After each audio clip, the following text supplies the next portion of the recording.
bu belə olmur. Hər məmurun öz biz indi 30 bu ildir hər qaydalardan işləyirik. Yox, bax, bizdə mərkəzləşmiş idarə var. Yəni o idarə olunur, hər şey idarə olunur. Bizim deməli bu ərköyün məmurlar var da, gəlir hər biri struktur. Biz indi 30 ildir bu ölkədə bunu görə gəlmişik. Məsələ nədir? Bax, deyək ki, vergi qiymətini vergi qaldırmaq istəyir.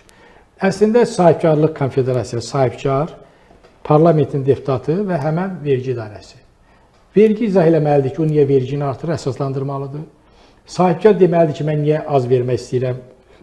Var da, bizdə komitə var da, bizdə özümüzdə Milli Məclisdə komitə var. Hamısı, belə də, iqtisadi sahibkarlar və bu həmin bizim komitəmizdə bunlar hamısı müzakirə olunur. Biz də deyirik ki, bunlar formaldan çıxmalıdır da. Yəni, bax, indi deyək, prezident göstəriş verdi, nazirlərin yanında ictimai şuralar yaradılır. Ki, güya ki, ictimaiyyətlə nazirlik arasında bir körpü olsun.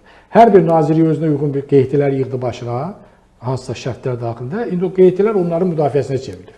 Dedilər, valideyn şurası yaradılsın. Deməli, harada bir avaradan var, ondan bir valideyn şurası yaratdılar. Deməli, valideynlə müəllimin arasında bir uçurum yaratdı. Daha gərginləşdirdi. O valideynlər kimdir? Azərbaycanlılardır. Yəni, valideynlər Azərbaycanlılardır da, düzdür. QHT-ni işlətənlər də Azərbaycanlılar. Eləməyək də onu da. Yəni, bizim... Yox, yəni, iş adamı da Azərbaycanlıdır, o birisi də eləməyək. Bizim məmur ən mütərəqqi qərarı demək istəyirəm ki... Tək məmur da öyle axı. Məmur necədirsə, o cürdə bir tərəfdir də. Yəni, bunlar hamısı dəyişməlidir. Dəyişmək üçün də, yəni bu belə məsuliyyət hökumətin üzərində də məsələn, yəni vətəndaş gedib onun öz təşəbbüsünü eləmir.